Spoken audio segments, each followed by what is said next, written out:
Now we are going to have something slightly different. We are going to talk about a number of issues. As you can see from the description, this panel is quite broad, but we are going to look at Europe's strategic role and influence, values versus interests, debates, energy security and economic resilience as an extremely important aspect, maritime security and critical infrastructure in some ways, and really future-oriented dilemmas. So in addition to debates that we had earlier today and yesterday, I have asked our panelists to also try to put some more emphasis on policy recommendations. So anyone really sitting in any important institution trying to figure it out how Europe should proceed in this new context or vis-a-vis all these challenges should also hear from some of us here what kind of policies could potentially assist those parties in charge, right? So we are trying to complement any academic discourse or understanding of what's going on with policy recommendations and policy implications. So we have a very interesting panel here with us. András, Deák, welcome, from Ludovika University. Charles, we saw you yesterday and now again, so welcome. János Bogárdi from iASK and Ludovika University. Marlond Druga from Port of Durrës Authority, Albania, thank you. And Vahidije Kadiu from Durana Tech Park from Albania, who will be with us online. Do you hear us well? Excellent. Yeah, nice to meet you and thank you for the invitation. You are most welcome. We are happy to have you. So without spending too much time on any bios, because you can read about those in the program, we want to really hear from our speakers what they have to tell us about where we are in relation to certain issues that I mentioned before. So András, the floor is yours. Thank you. Thank you. Thank you very much. Do I need this? Yes. Yes. Okay. So I just try to make it in 10 minutes in two very preliminary points. So when we speak about energy in Middle East and Europe, the first thing we have to keep in mind that we are not very much dependent on Middle East supplies directly. Roughly 10% of the European supplies come from the Middle East, both in oil and in gas. So this is not a classical supply security crisis for Europe. This is in contrast to what we had with Russia 4 years ago. That was a supply crisis. Russia had a much bigger share, 4 times bigger share in European supply. What the European problem is a global energy governance problem. That the same problem what the Japanese have, the Chinese have. There is physically missing a good deal of oil from the market. This will lead slowly but certainly to problems on the global oil market. And the Hormuz closure is neither sustainable nor reversible, so something new will have to be elaborated there. Definitely the times when Hormuz passage was free and unproblematic, and kept in balance by the US Navy is over.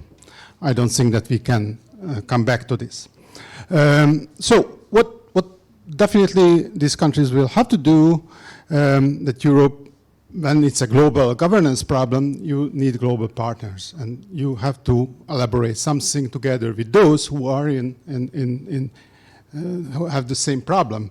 And these are definitely the Far Eastern countries, India, Japan, China, very problematic, very far. Never tested this, but that's the way how it goes. So it's a different story, but the Russia story was totally different, I think, because that was a European problem with a very limited impact on global energy. Well, it had some, but mainly it was a diversification project for the Europeans. This is not only a diversification problem, this is a global problem. That's my first point. The second one, that even if we have, well, I mean, the Europeans have a common vision for an energy mix in the foreseeable future, a little bit more than 20 years ahead. There should be a decarbonized Europe. We don't have a common vision for strategic autonomy on energy within Europe. This is strange, may sound strange, but in terms of the energy mix, we have an electoral autocracy in Europe. So formally, in the Lisbon Treaty, as it states, that nation states can choose freely their energy mix. This is an illusion. So basically, the EU doesn't let you choose fossil fuels anymore, or it's very expensive, definitely not coal or lignite, not even oil or natural gas is becoming problematic, more increasingly problematic. You cannot really choose nuclear because it's so difficult to do it in the European context. So what you can choose are various kinds of renewables and energy efficiency. So we are converging to a common or rather similar energy mix, but our mental attitude towards a common energy policy and strategic autonomy comes from the past. So member countries definitely won't do what they did, what they have been doing in the last 50 years. So the French very much rely on themselves, on their technological capabilities. The Germans would like to make this energy for technology deals with everyone. The Hungarians do not care. They accept energy from anyone, but increasing from Russia. And the Poles say that no Russia, nothing else matters, and as much coal as possible. So definitely we still have the same ramifications for thinking, and putting these together is increasing the complex. So what can we do in such a situation? What the Commission can do in such a situation? I think we are in a halfway. So if we have a common vision of a renewable Europe, you can speed this up. But there is no free lunch. So if you would like to speed up decarbonization, we missed the industrial policy point of the whole story. And those technologies are not that much in Europe anymore. So then this means that you have to ally somehow with China and with those countries who have these technologies to diversify away from oil and gas. Well, I'm not saying that we can do it that fast as the Commission would like to, but definitely what China has achieved in the last 5 years is incredible. So they started even to electrify the heavy truck traffic. Every fourth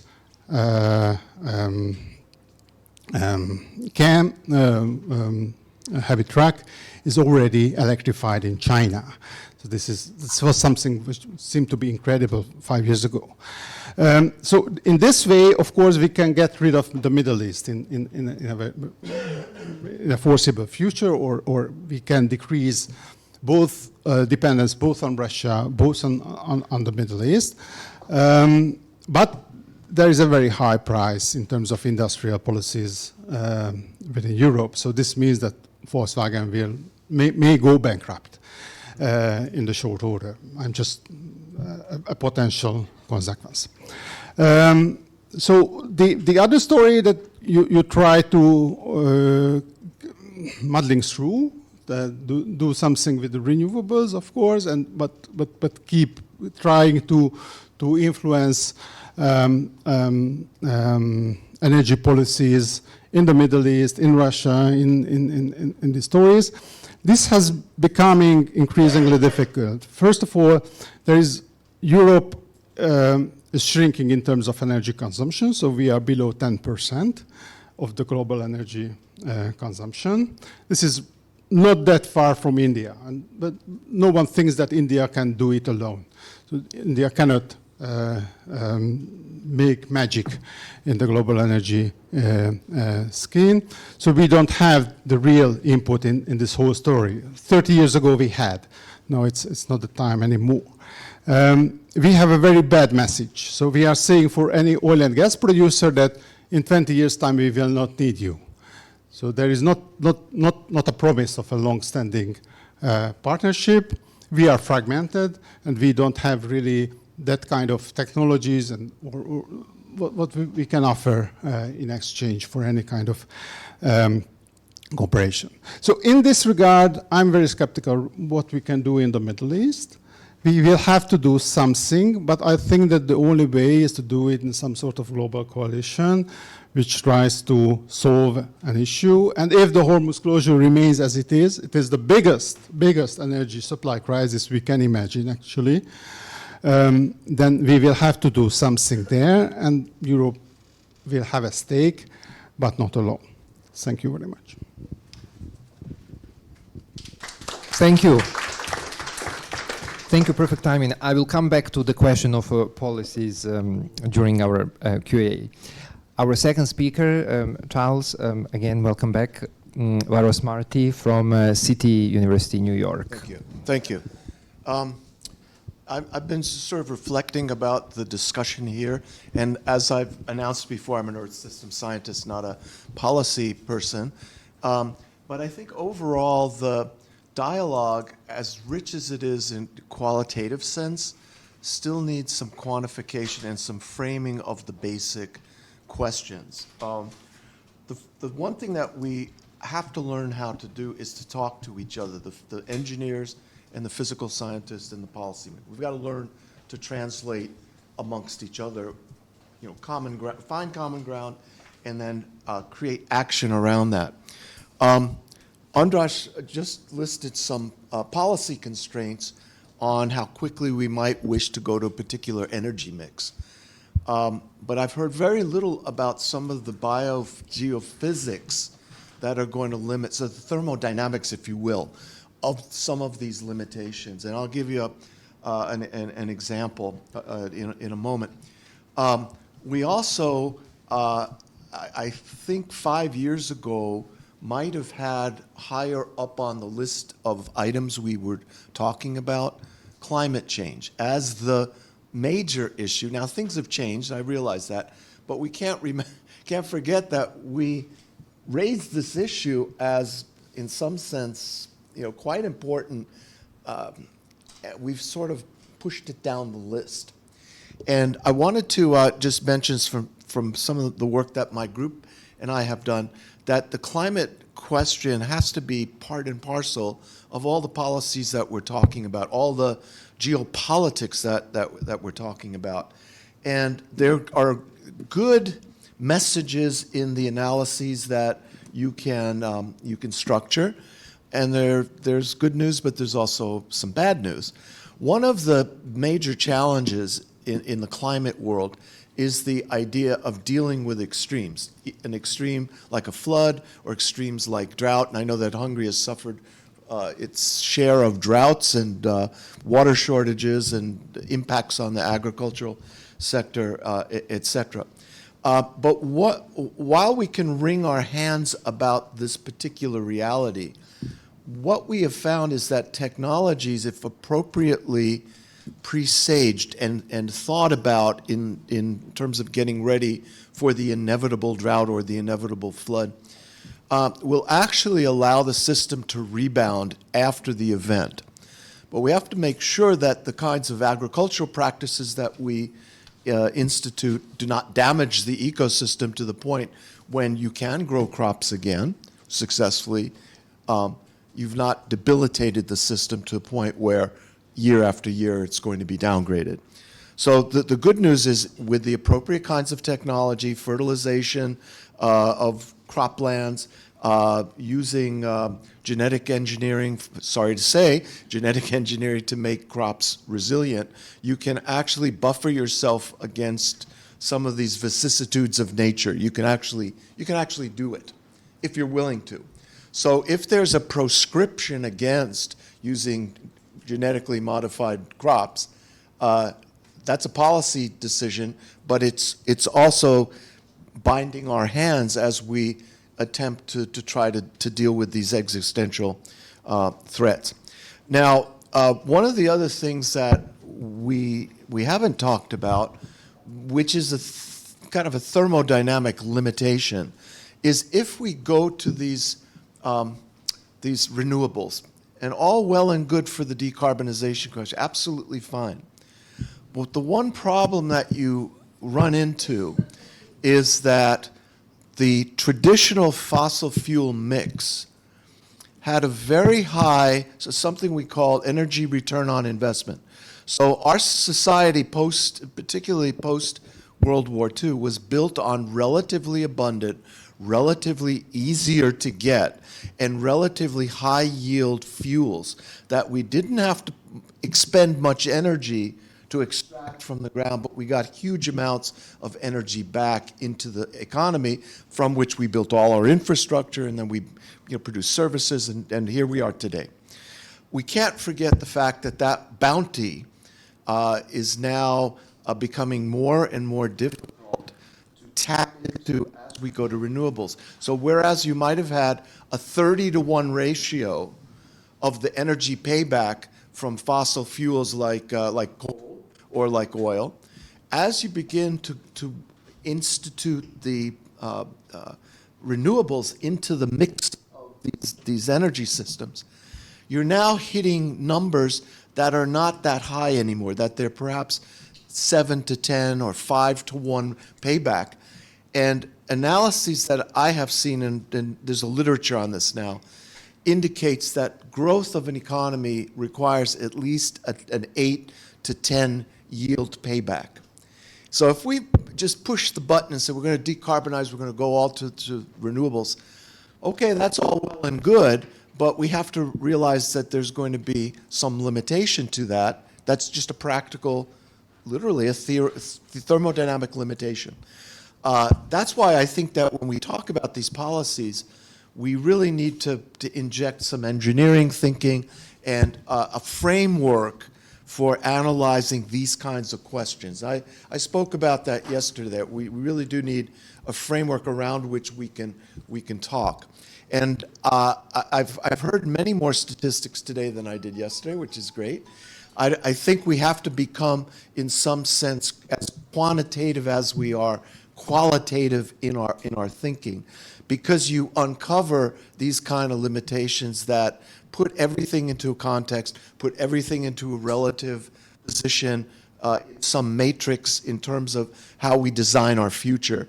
And it cannot be done, I would say it cannot be done by simply qualitative analysis. We have to have quantitative analysis to put these ideas to the test in the real world, and we would do that through simulation models. One example of why that's important is back in, I think it was 2005, 2006, 800 scientists got together for the Millennium Ecosystem Assessment, and they not only assessed how ecosystems of the planet were doing in terms of their state of affairs back at the turn of this century, but also what's happening to them in the future. How are they degrading? Are they getting better, et cetera?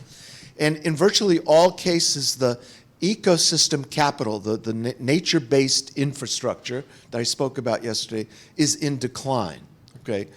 As a consequence of that, if you specify that into these scenarios of the future, if you don't factor that in, you come up with lots of surprises. And for example, globalization, as it's looked at, is fantastic in terms of its GDP generating capacity. That's true in the short term, perhaps 1, 2, 3 decades. But as we move out in time, the debilitation of these ecosystems that we rely on for services makes it more and more difficult to get that GDP bonus. And so that's just one example. The other example is if you begin to draw boundaries around your region, like I'm afraid that my country's trying to do, you isolate yourself from innovation, you isolate yourself from resources, you isolate yourself from essentially the future. And that particular scenario where you wall yourself off. Well, ironic, we're in a castle in some sense, but if you wall yourself off as in a castle, that does the worst in terms of the future benefits and well-being for the people who live under that mentality. So I'm just simply saying these concepts are big, interesting qualitative concepts, but you can also reduce them into a quantitative framework to come up with these kinds of realizations. So I'll stop there and we can continue. Yeah. Thank you very much. Okay, thank you. Thank you very much. I am an engineer, and then an engineer after having heard so many excellent political scientists. You are too, as an engineer. I thought that it is more interesting and important if I remain at the level of numbers, because numbers, if they interpreted well, they tell the story, maybe even more compelling than any argumentation. And I am also very happy to have the panel of this morning, where very eloquent political scientists expressed their opinion that Europe has no choice but to choose. We have to find the options and then to choose. And we are talking about the Middle East, and the Middle East, you said it, we are depending only 10% for our fossil fuels on it, but the Middle East is an ignition point on a global scale. If we want to go back, you can also see that this is where three of the big religions of the world originated, and those who are not believing on the divine origin of this religion say that you need this hot climate to get people boiling brains to create religions. Okay, now I just want to keep the time, and this is the regional redevelopment on the Middle East, water scarcity, population explosion, abundant energy resources concerning also richness and religion, and this is a recipe for a political instability, and this is what we are facing and have to deal with it. It is approximately 490 million people for the time being. This is more than Europe. It is also a source area for migration towards Europe. It is historically the Western core, the Fertile Crescent, where human civilization started. It is a Western core area is within the Middle East. It's a birthplace, as I mentioned, of major religions. And in the meantime, it is also subject of a very sharp Sunni-Shiite tensions within this area, because this is also a stage of a hegemonial confrontation between especially Iran and Saudi Arabia.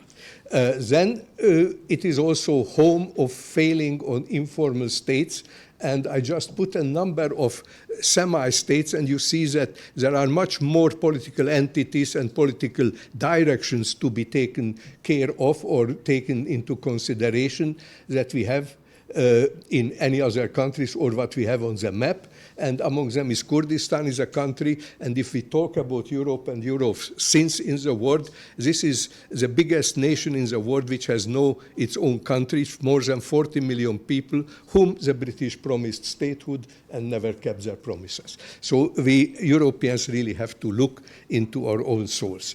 There are two other countries which sometimes taken into this area, sometimes taken out. It is Turkey and Egypt, and both countries have extremely important role, especially because Turkey is also a member of the NATO, so it's a link to the Western Security Alliance. And Egypt is the biggest country. It's the most developed country. It is a country where Islam has very strong roots, but it has 10% Christian population, where more or less a relatively peaceful coexistence exists. And all this is now topped with the question, how does Israel fit into this environment? And we can look back into 2023 when Hamas attacked Israel, basically to torpedo the emerging agreement between Saudi Arabia and Israel. This is actually a very volatile environment. Now, if we look into it geographically, you see this is to look at the world from the northern pole, and you see after the ice, a greenish area in Canada, Siberia, and Europe. This is where we live. And then you see a huge yellow ribbon. This is a western dry zone, which is characterized by the highest population growth in the world, social problems, political tensions, arid climate, desertification, outmigration, lowest per capita water availability in the world, and huge discrepancies between rich and poor. So their social fabric is also very, very fragile. And where the yellow is the strongest, this is the Middle East. Now, what is water availability per capita? And let me add two other numbers. Water stress in a country starts when per inhabitant less than 1,000 cubic meter water is available annually, and water scarcity is said when it is less than 500 cubic meter per annum per capita. And you see that Jordan is probably the worst case country with less than 100 cubic meter per capita. Saudi Arabia is slightly better off. Israel is also slightly better off, but it has a very elaborate water resources management system. And then the United Arab Emirates are actually already very heavily involved in desalinization, which I will show that has two very important consequences, both in the area and globally. Now, it is probably not very astonishing that the three most conflict-prone river basins of the world are located in this area. This is the Nile River, the Tigris-Euphrates system in Iraq and Syria and Turkey, and then a little bit further off, the Amu Darya, Sir Darya in Central Asia. These are the areas where water resources conflicts could peak, maybe not in wars, but in very ugly and long-lasting disputes. And the perspectives are not good. This is an old prediction from 2006, but it indicates that especially Northern Africa and Middle East is expected to lose about 50% of its crop potential by 2080, whereas some countries in the north, like Canada, Scandinavian countries, would become more productive due to climate change. Certainly these percentages may change as we have better numbers and better predictions of the future, but these are warning enough, I believe. Now, we discussed about desalinization. For the time being, there are about 16,000 desalinization plants in the world, producing about 35 cubic kilometer fresh water per annum. This 35 cubic kilometer fresh water per annum is roughly equivalent to the annual discharge of a medium-sized European river like Tisza River or Rhone River. So it is quite a number of amount of water. If you want, I can translate it into it is 17 times the Lake Balaton.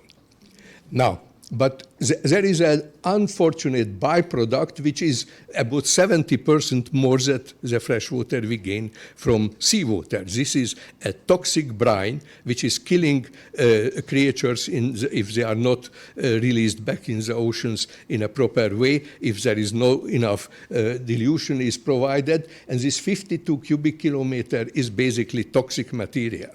Next to this toxic byproduct, which is paid for 1 cubic meter fresh water with 1.7 cubic meter of brine, it costs this water about 10 times more than the traditional preparation of drinking water. So preparing drinking water for us cost about 1/10 of desalinization water. And this is already a cheap option, and it is already a viable option for drinking water. In Saudi Arabia, some decades ago, it was used to irrigate wheat, which is basically an absolute abnormal situation. Okay, let me see what is the situation with fossil fuels.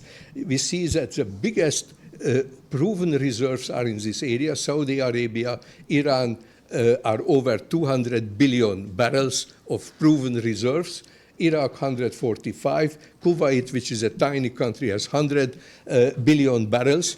And it is not on this PowerPoint, but the United States of America has 46 billion barrels of proven reserves. More than 50% of it is shale oil, which is very expensive to get out. And as Charlie mentioned, the ROI, the energy return on investment, it is much more expensive to use shale oil than these traditional oils. And if we are talking about empire building and building up of military defenses, military would run on fossil fuels for a long time, because we cannot expect the Russians to have electrical plug-in for our tanks if incidentally they were already over there. Okay, what is the situation with natural gas?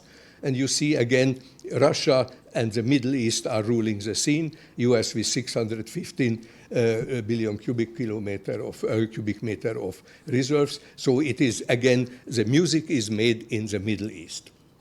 Now, if we are talking about renewable energies, you see the yellow countries where there are sunshine. And we are in Europe, and including myself, who is now electrifying one of my houses, we have more than 2 hours less average sunshine hours a day than in Africa or in the Middle East. So we are even handicapped if we are going to choose one of the options of the renewable energies. Now, what is the perspective of population? I mentioned already 490 million people in the Middle East for the time being. These are the countries with their present estimated population. And in 25 years' time, so in less than one generation's time, there will be 150 million more people in this area. And you see also a very interesting change, because like Egypt, which would get 43 million more people, about 1/3 of the population will be added. On other countries like Turkey, which has now 86 million, only 3.5 million is expected. And even in Iran, only 8.4 million will be added, less than 10% than the present population.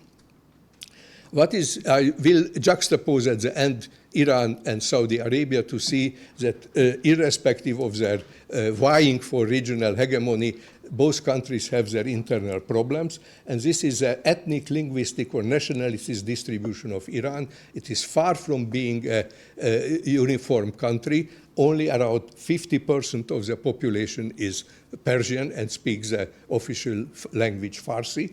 And you see there are huge percentages of Azeri, Arab, Baluch, or other population groups. Generally, the distribution of this ethnic distribution also reflected in a religious distribution.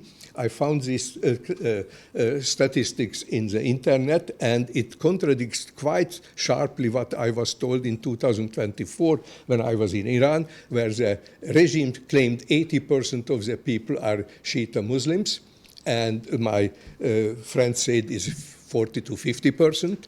The statistics say it is only 32%, and 22% has no opinion what religion they expect. And you see a huge religious versatility within Iran. It means that the country must have, and it has, an enormous internal pressure, which means you have, remember in January, this almost civil war situations in the country. The only thing is what you have to realize, that bringing whatever change from outside, especially from the hand of Israel, of the United States, is not even acceptable by those who are against the present regime in Iran. So this is a very difficult say, and this, if you like, is a policy recommendation to Europe to have a different approach towards this area.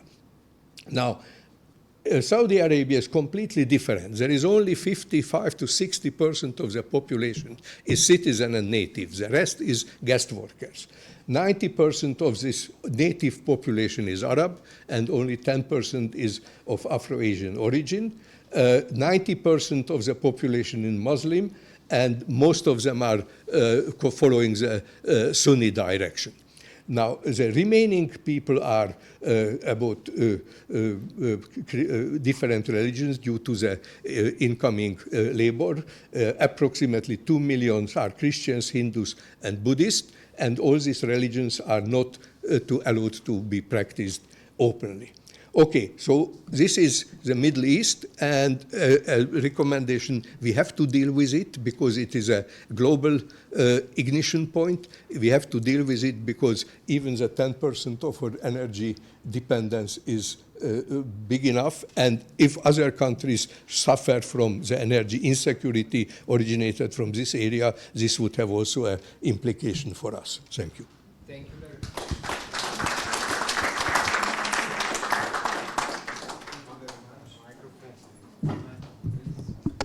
Thank you very much. Now to our fourth speaker, please. Marlond Druga from the port of Durrës Authority in Albania. Thank you. Thank you very much for having me here today. Okay. I will make my case with a presentation regarding how we are going to, how the situation is switching from molecules to machines, regarding dependency and so 2 years ago, if you had asked what delays a renewable energy project, the answer would have been most certainly funds, permits, or even politics. Today, increasingly, we also have objects like transformers or cables. And for the last 3 years, Europe has searched for an escape from one dependency, while another one was quietly forming. Much of this discussion focuses on molecules like gas and oil, pipelines and tankers, and the choke points that carry them. I wanted to begin somewhere less obvious with the machine. The electrified system meant to free Europe from fossil fuels is built around and from transformers, cables, turbines, panels, and the minerals inside them. The decarbonization did not eliminate dependence. It changed it. From fuels you burn to machines you can buy from only a handful of suppliers. And the machine and the molecule are not separate stories. What happens to one determines how much of the other Europe still needs. Can we go on? Okay, thank you.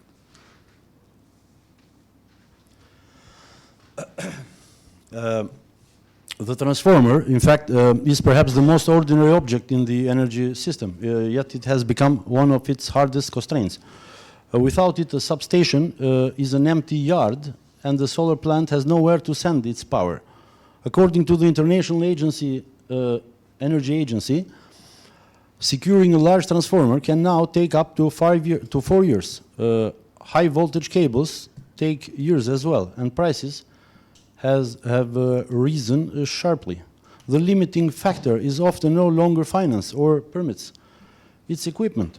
And that equipment travels through the same routes we discuss when we talk about energy security. Much of it is manufactured in Asia and shipped through the Red Sea and the Suez Canal. When those routes are disrupted, in fact, delivery times lengthen and costs rise. The fuel Europe burns today and the machines needed to replace that fuel pass through the same waters. Behind these delays lies an extraordinary geography of concentration. China dominates more than 80% of solar manufacturing across most stages of production. The same pattern appears in batteries and critical minerals. The closer you move raw material to finished component, the more concentrated supply becomes. China actually produces roughly 90% of the high-performance rare earth minerals used in direct drive wind turbines and electric motors. These magnets are also found in advanced military systems. Europe imports almost all of them from China. This concentration has delivered major benefits, in fact, to be honest. It helped us make renewable energy affordable and accelerated Europe's energy transition.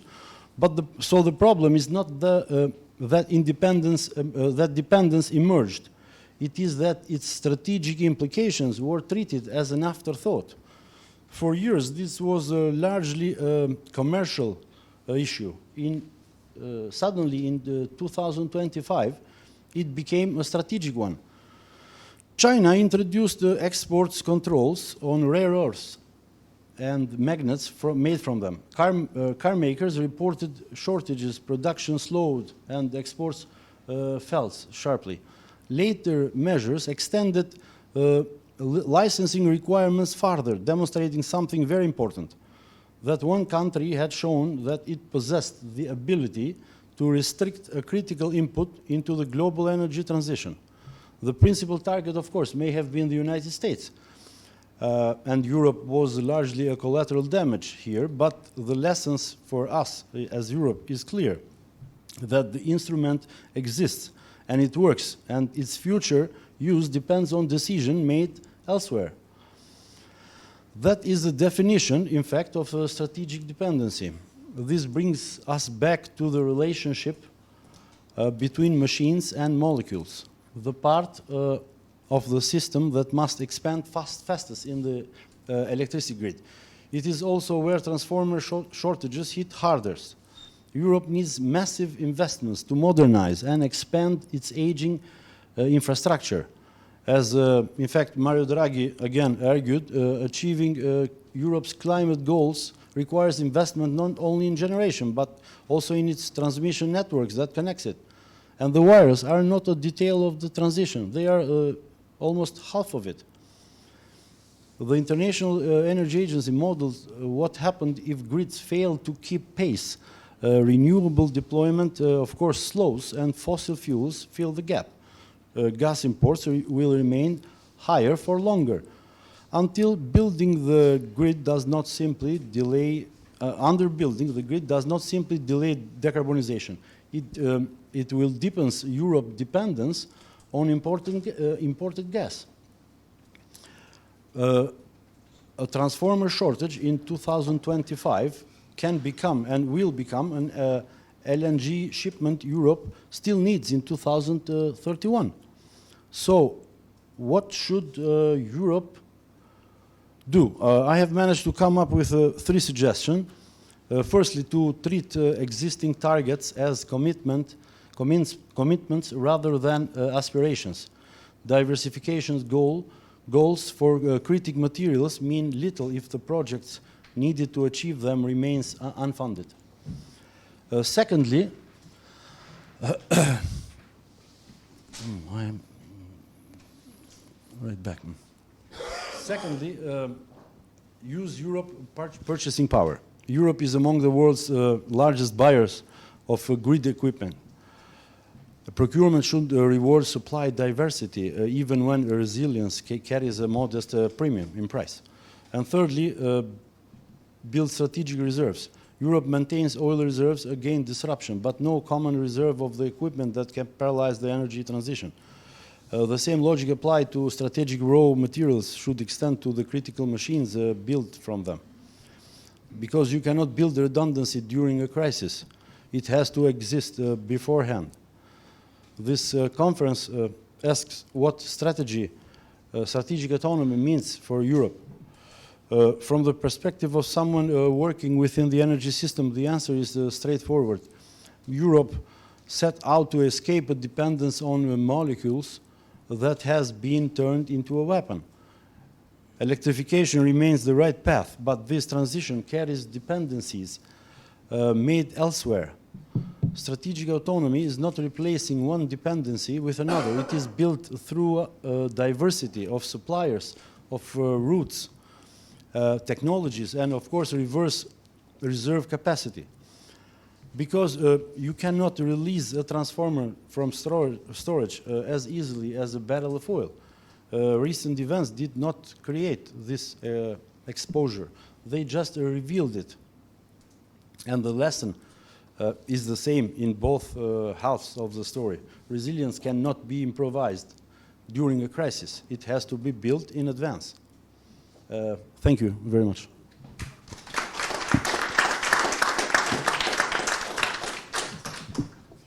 Thank you very much. Vahidije, Kadiu, you are with us?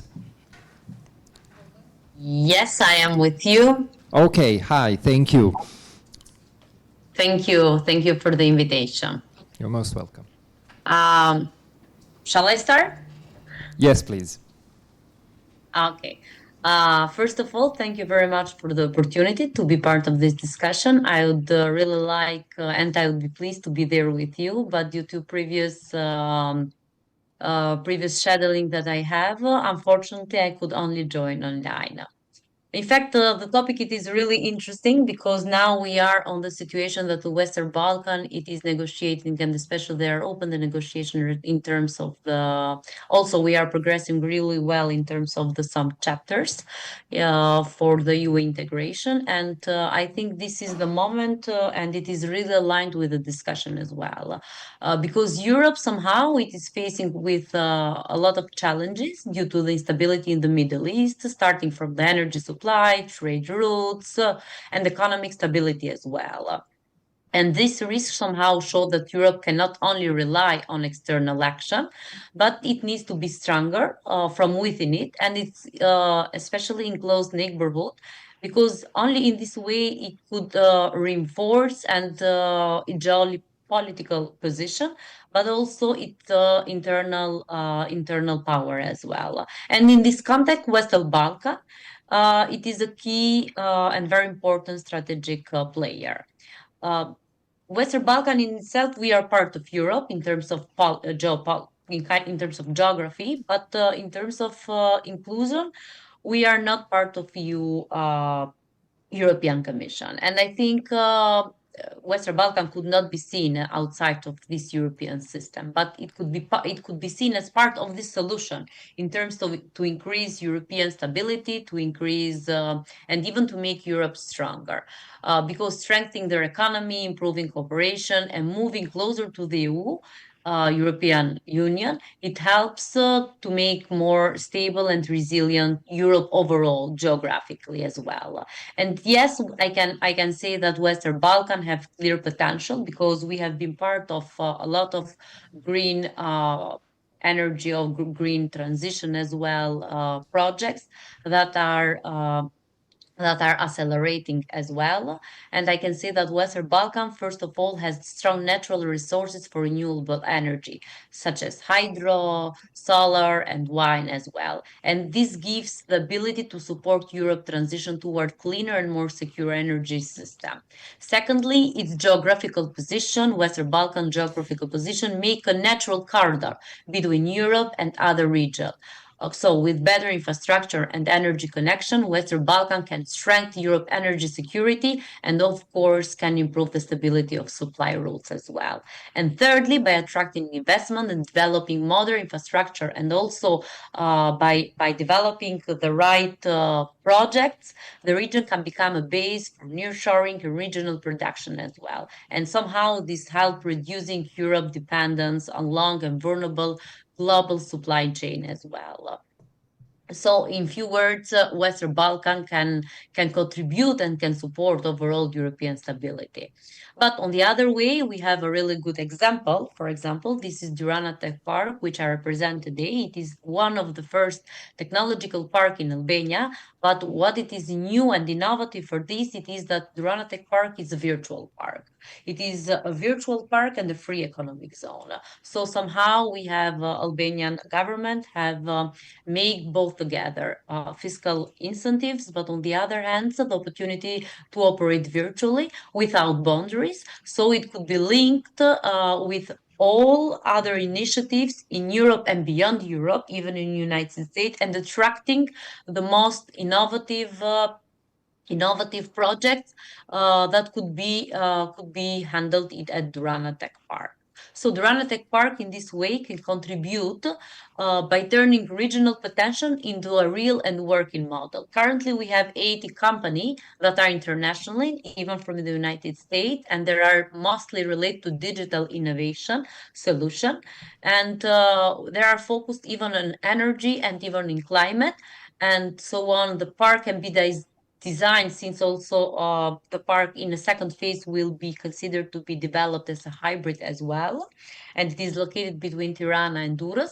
And with the support of the World Bank, that is one of the main donors that is supporting the development of the park, can be designed as a modern and efficiency development that integrates renewable energy solution, smart infrastructure, and energy efficiency building as well. And so how they support Europe wider goal of a cleaner and more secure energy system. Secondly, we have economic resilience, so it can help attract investment and create new jobs, because what it is really important to be mentioned as a key important feature, it is the new Thailand pipelines that Western Balkan brings. So somehow it reducing economic gaps and making the region more stable, and the more stable region also meaner few risks for Europe as a whole. And third, Tech Park enhanced company in technology, services, and light industry, so bringing production closer to Europe and reducing dependencies on long and risky global supply chain. So in this way, projects like this are not only, as we can say, local project, but there are practical examples how Western Balkan can support Europe energy security, economic resilience, long-term stability, and also expansion of and make it more powerful within its own geographical region. Thank you very much.